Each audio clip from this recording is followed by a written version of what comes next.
Good morning, South Africans. It's a beautiful Saturday morning in Pretoria. The jacaranda is out and the coffee is nice. A good thing about South Africa is that we never really run out of controversies. And this is very good because we also never run out of topics to share with you. And today I wanted to talk about Shepperd Bushiri and his escape and evasion tactics, and more importantly, how we can go about extraditing him back to South Africa so that he can face his charges. Now, allow me first then to introduce to you who we are dealing with. Now, we're talking about a man called Shepperd Bushiri, together with his wife Mary. And Shepperd Bushiri was born in 1983.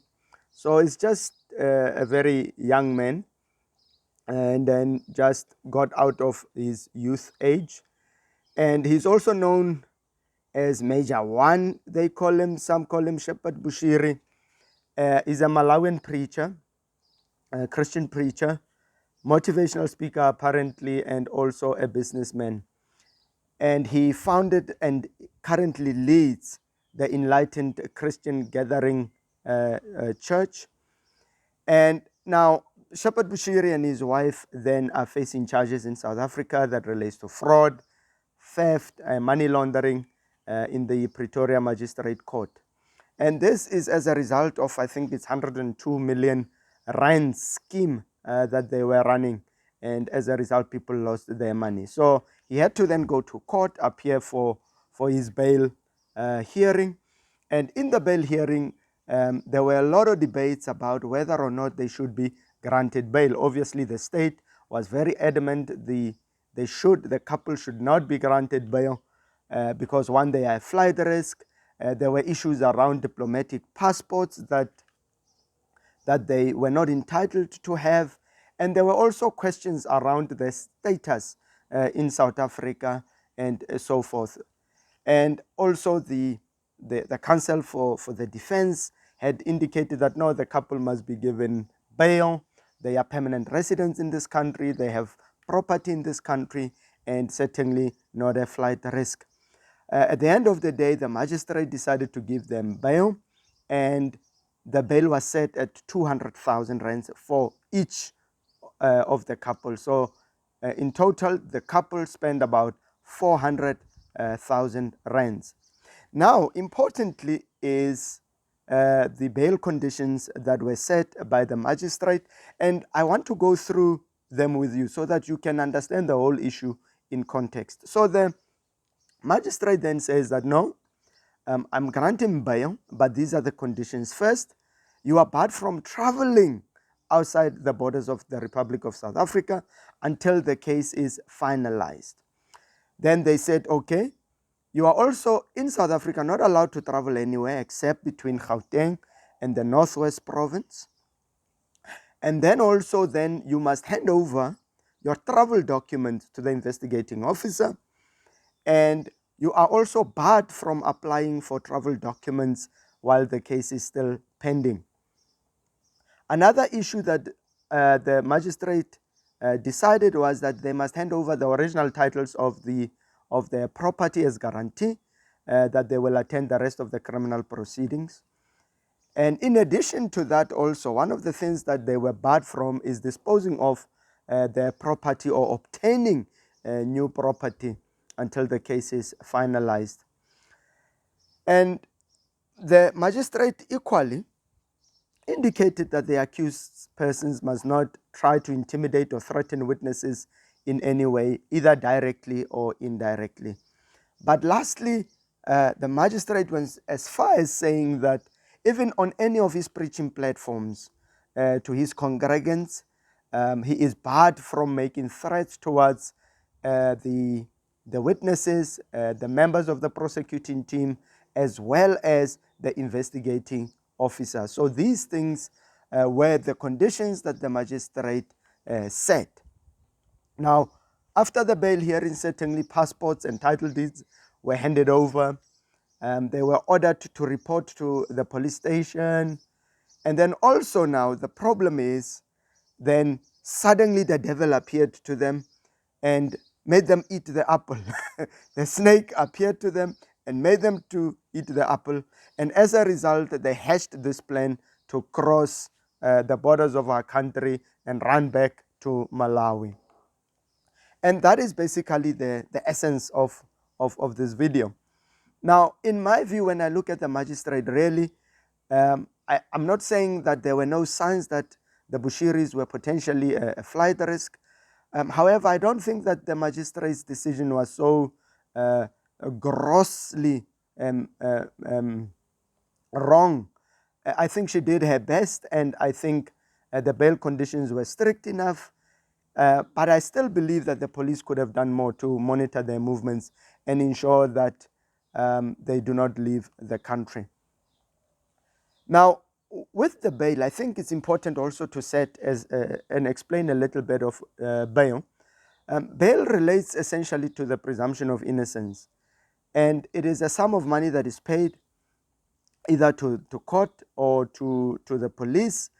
And an accused who is in custody, for example, will be released upon payment of this bail money and or furnishing a guarantee that he will pay the bail money. And the bail money obviously is set by the court or determined by the court, and is basically a guarantee that you will come back in future at a place, time, and date that is set for the trial. So that is essentially, in short, the purpose of bail. Now, in this case, what is clear is that the bail conditions were violated. One, the Bushiri's, again, without passports, they left South Africa, and they did so illegally. I'm not sure how they managed to cross the border, and can it really be this easy for one to just go in and out of the country even if you don't have paperwork? Which port they used or which border gate they used. Somehow it seems, in my view, that money even answers crooked prayers. So maybe they bribe their way out, because I don't see any other way. And this certainly, I believe, the government must investigate and get to the bottom of it. But also those individuals, I believe, who facilitated their movement or aided them to depart from South Africa, I believe that they must be equally investigated. Now, it is very funny now. There are reasons that actually the Bushiri's put out that sort of tries to give you an idea of the reasons why they escaped. And one, the lawyer indicated that they are in Malawi. Bushiri himself on his Facebook page made, in my view, a shocking statement and confirming that he is also in Malawi. And the first reason that they indicate is that, no, but there are safety and security issues that have that are there since 2015, and then these got worse after they seemingly got out of jail. Doesn't explain much about what the type of security issues we are dealing with, and or who are the people that are putting that are threatening his life or that of his wife. And then he indicates that there was a clear attempt for them to be killed, and he was never given protection. One, who tried to kill him? When did they try to kill him? That information is not provided. What he indicates is that this is a tactical withdrawal to preserve their lives. And once we hear the word tactical withdrawal, it's somebody that is trying to play games, isn't it? And also he says that the only way for them to clear their name is if they preserve their lives, because they have to be alive to testify. No, Bushiri, the only way you clear your name is by showing up at court and fighting your case on the merits of it. That is the only way you clear your name. Certainly you have to be alive to do this, but then the South African police could have assisted you if objectively your life is at risk and you report it to them instead of running away. Again, he complains about the two that 2 years has passed without the trial continuing, and he says that but the state is not ready to proceed with the trial. Huh? I don't understand. There are many South Africans in this country whose trial has dragged for years and years and years, and Bushiri is talking about just 2 years, and he's already throwing a tantrum. It doesn't make sense. And then he complains about them being kept in custody and not sure if they're going to face trial. And then now he says, but it's shocking that the fact that the state brought up immigration issues, and he says that the state must provide the public an explanation. So you go and you fake diplomatic passports and you're doing all of these things, but the government must explain, and not you who is one that is perpetrating all these funny things or doing all these funny things. It does not make sense. And then he goes on to say, but there can never be independence and impartiality as far as this case is concerned. And he says it is purely an act of vengeance.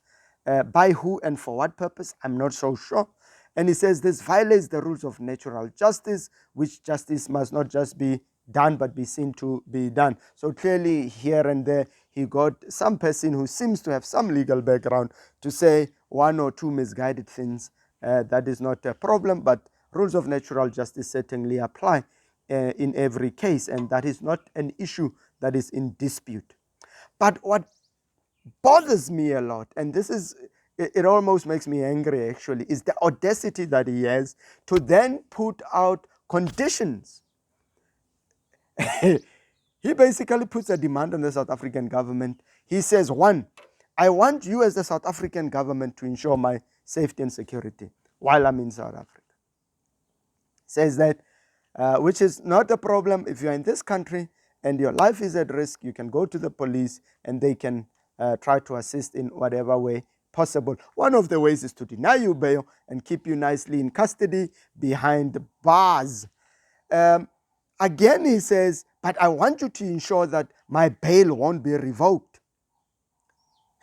He says, our rights, he says, to a fair trial is that we must have access to lawyers at all times, and if you revoke my bail, then this defeats the right to a fair trial, and it also exposes me to further safety and security issues.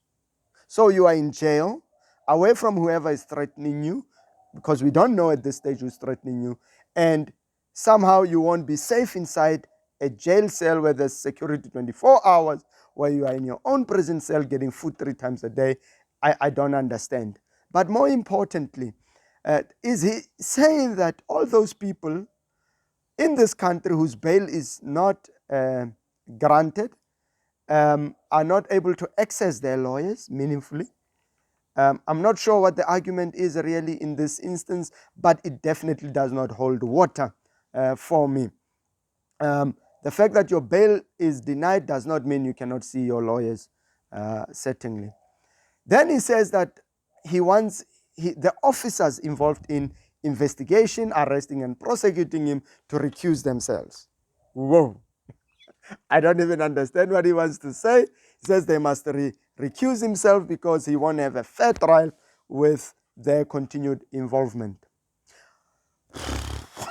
One will recuse a judge for reasons, but the investigating officer, the prosecutor, and the others, all you need to do, my friend, is fight your case on objective facts and defend your case.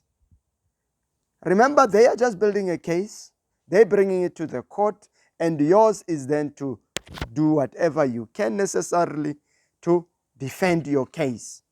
Bushiri, something is not working. I want the state to, then he says, I want the state to appoint a professional investigators, prosecutors who should make decisions about his case. Are you saying these ones that caught you, that managed to discover your criminal tendencies, and that have done such a great work to get you to even be arrested and even bring you to court, are not professional enough? I think whatever the state has been doing it very excellently, and I must applaud the investigating officers and all others that really worked in this case. Clearly, if a man is talking like this, you have done an excellent job. Thank you very much, South African Police Services. Thank you very much to the Hawks, and I must really say thank you very much to everyone that participated in this case. You are doing an excellent job. Keep it up. It is, I know you don't often get our congratulations or whatever the case might be.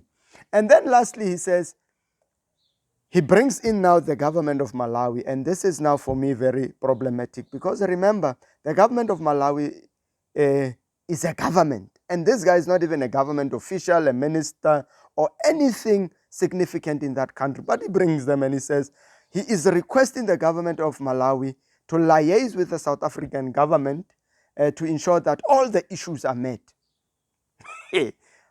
I don't understand what this guy smokes, but clearly something that is very strong.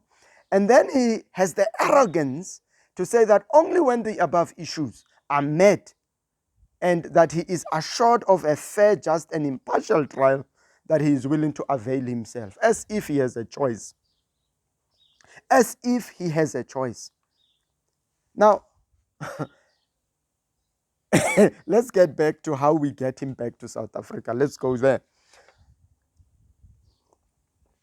Well, remember now, when we're dealing with bail and criminal issues, we are still in the domain of national law.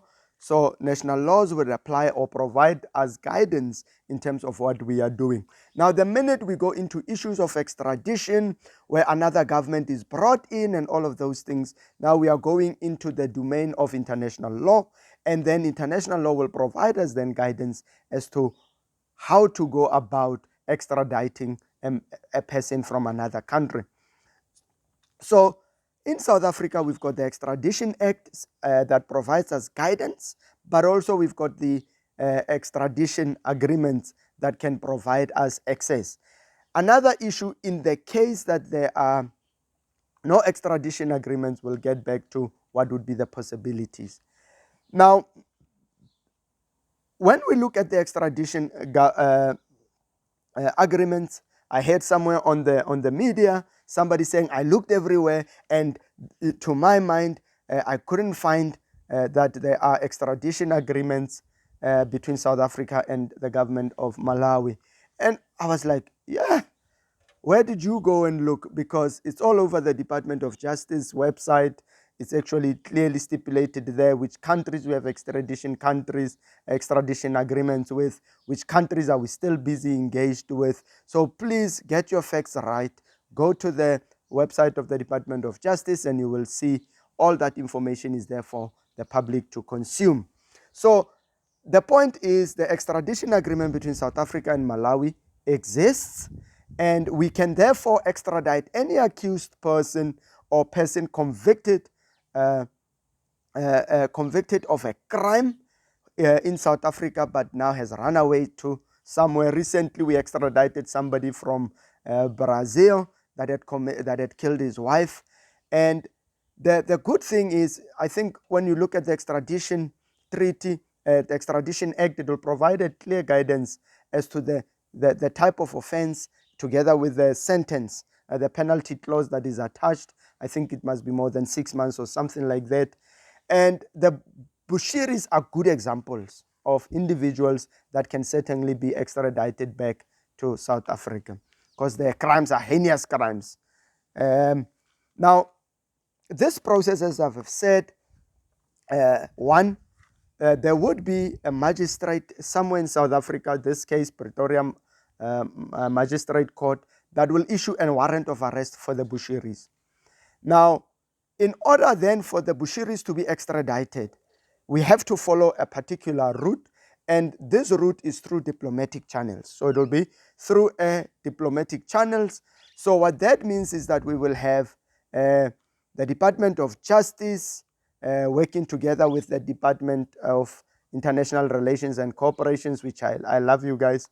And so they'll be working with DECO, and there will be a simple note verbal what we call not verbal or a simple diplomatic note that the Minister of Home Affairs of Foreign Affairs is sending to the Malawian Foreign Affairs Minister requesting for the surrender or the surrender of the accused, and then we would get a response from that government. If the government responds to our request positively, then Bushiri will be arrested in that country, brought back to South Africa. But let's look at then what happens if there was no extradition treaty. Does it mean now that that would be case closed and there's no other way that we can get the person back? Well, there are still other processes that we can follow. They are not as easy as when you have an extradition treaty, and it is much more complicated and can cause about unnecessary delay. But there are things like mutual legal assistance in criminal matters. I think there is also a SADC protocol on mutual legal assistance in criminal matters. Last I checked, it was still not fully operational because there were a few signatures that were short. But essentially, there is also other ways that we can follow to try and get people extradited back to South Africa. Now, somebody asked me, but what about the bail money? Will the bail money be forfeited to the state since now they ran away? And then what about the 200,000 rands? Now, clearly, we have a violation of the bail conditions. And then the only thing that's important to know is that the forfeiture of bail is not just an automatic process, isn't it? So we will have a next appearance after he's been extradited back to South Africa.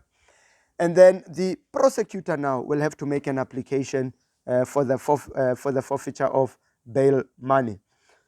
Bushiri's attorneys will have their say. The magistrate will be the one finally making a determination whether bail should be forfeited to the state or not. If he so decides that the bail must be forfeited, then the bail will be forfeited to the state. Now, remember now, bail was set for the other offenses that he had. And now there is already a new warrant of arrest that will certainly be out very soon if it's not out yet. And also remember, so we'll have to then have a new bail hearing for the new charges now, because there's a new warrant of arrest.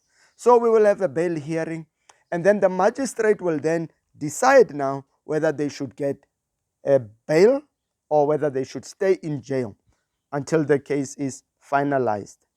I'm not sure what their chances are in this case, because remember now, they have demonstrated that they cannot be trusted or are not responsible enough to listen to listen to the magistrates and also to respect the laws of our country. And clearly they are a flight risk. So the chances of them getting, in my view, another bail being granted, they'll have to dig very deep. And they will certainly be kept, in my view, in jail until the case is finalized. Now, what are the general thoughts as I almost conclude this? Is that the Bushiri's think that South Africa is a banana republic. They think that South Africa is a banana republic, and the will and resolve of our nation to meaningfully deal with crime and criminal elements, in my view, is being tested. It's been tested especially by a few that think they can politicize their cases, that think that they can buy a few supporters, make noise, and that their cases will go away. It does not work like that. Or that they think maybe that our government won't proceed with their case for some or other reason. Because here they want our government to account on immigration issues, the passports that they got. I don't know how they got them. And it does not make sense what these people are really trying to do. And they think, and this is a problem for me, they think that they can make demands or claims that even our own South citizens are not in a position to make, going around making demands. And I believe is certainly insulting our intelligence and undermining our resolve as a people to deal with foreign criminal elements who are in our country masquerading as prophets, as pastors, and as preachers, whatever you have. And to my mind, their claims is really nonsensical and cannot be substantiated by objective facts. Go look at the track record of our country, and it is clear that there is impartiality in our courts. Our courts are independent, our courts are accessible, and I don't understand where all these stories come up from, save that somebody smoked something that I don't understand. And by running away again, he's trying to undermine our criminal justice system. And it is also very funny, really South African. It's very funny. South Africa has a clear constitutional guarantees for every accused person that is accused of a crime. And this includes the runaway prophet. And South Africa is seen has an independent, impartial, and very robust judiciary. There is a clear appeal system for one to challenge convictions and sentences if they are not satisfied with the ruling of a court of first instance. So this stunt is really disingenuous and, in my view, will not strengthen or weaken his case as far as the merits is concerned. And he can delay, but he cannot stop justice, because this train is moving and it will not stop until justice is done. And he has certainly compromised himself by going again and committing more crimes. So he is adding to an already large charge sheet more charges, and this does not make sense to me. And I must emphasize, the Bushiri's are not special. They are subject to the constitution and the laws of this country. And in fact, no one is entitled to special treatment in South Africa. And all pigs are equal in animal farm. All pigs are equal in animal farm. Unfortunately for you, Bushiri, you will answer. You will answer in our courts. And I can promise you, I don't remember any South African making these ludicrous requests or demands on our government. What I can assure you, South Africans, is that Bushiri clearly understands that he is in trouble and now wants to create a legitimacy crisis within our justice system. And this sort of reminds me of somebody like Trump, complaining months before the elections that elections are going to be fraudulent, months before the elections start. And this is plain stupid. You cannot complain that your trial is not going to be fair and impartial, and the case has not even, you have not even pleaded yet. It doesn't make sense. Go to court, plead, fight your case, and if really there are issues around impartiality and fairness and whatever, there are appeal processes that you can follow. Certainly, you have lawyers that should be having an understanding of all these concepts, and that's the basis. The prosecutors bring cases to court because there's a prima facie case. And if there is a prima facie case, you must answer. You have to answer, and you will answer. And wasting the court's time does not take us anywhere soon. One thing that is equally problematic is that while you are busy grandstanding, there are many South African families that are suffering allegedly as a result of your direct illegal actions. They have lost their livelihood, they've lost their life savings, they've lost their incomes, they've lost their investments, and children are out of universities allegedly because of your direct involvement. And as a result, I believe that the courts must be given space to establish whether indeed you owe a debt to South African society or not. And if you are found that you owe a debt to South African society, then you must definitely pay. You are not anointed enough that you cannot account for crimes you commit in this country. This shows certainly a lack of respect of our country, our government, our laws, and our people. And that is, for me, a big problem. And in trying to avoid or defending yourself against these crimes, you continue to create more chaos for yourself. South Africans, don't follow in the footsteps of Bushiri as to the stunt that he has actually done. It is actually very stupid. This preacher is certainly not setting a good example for his flock. And I will not guarantee you to do this. It will just end bad for you.